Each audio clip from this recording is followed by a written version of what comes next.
दिल्ली दंगे के आरोपी उमर खालिद को अंतरिम जमानत मिल गई है। उसे बहन की शादी में शामिल होना है।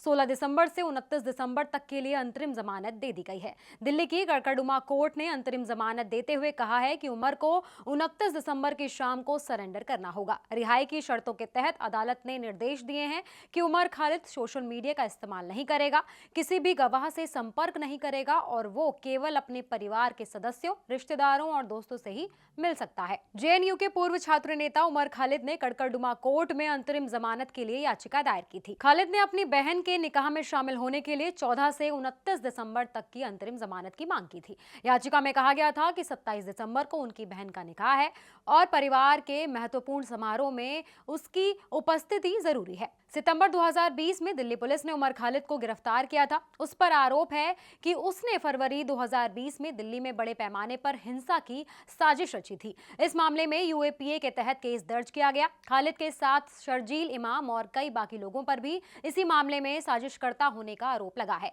दिल्ली दंगों में कई लोगों की मौत हुई थी, जबकि करीबन 70 से ज्यादा लोग घायल हुए थे। हिंसा की शुरुआत सीएए और एनआरसी के विरोध प्रदर्शन के दौरान हुई थी, जहां कई जगहों पर हालात बेकाबू हो गए। पिछली सुनवाई में सॉलिसिटर जनरल तुषार मेहता ने कहा था कि 2020 की हिंसा कोई अचानक हुई सांप्रदायिक झड़प नहीं थी, बल्कि एक सुनिश्चित और सुनियोजित षड्यंत्र था। तुषार मेहता ने कहा था कि हमारे सामने ये कहानी रची गई, एक विरोध प्रदर्शन हुआ और उसमें दंगे भड़क गए। मैं इस मिथक को तोड़ना चाहता हूं। ये अपने आप होने वाला दंगा नहीं था, बल्कि पहले से रचा गया था, जो सबूतों से सामने आ जाएगा।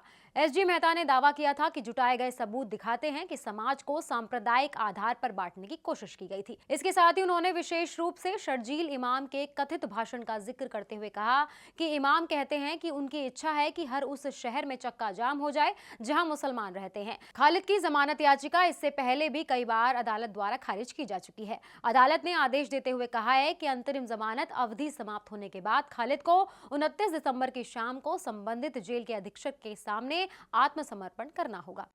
Subscribe now and press the bell icon. Never miss an update.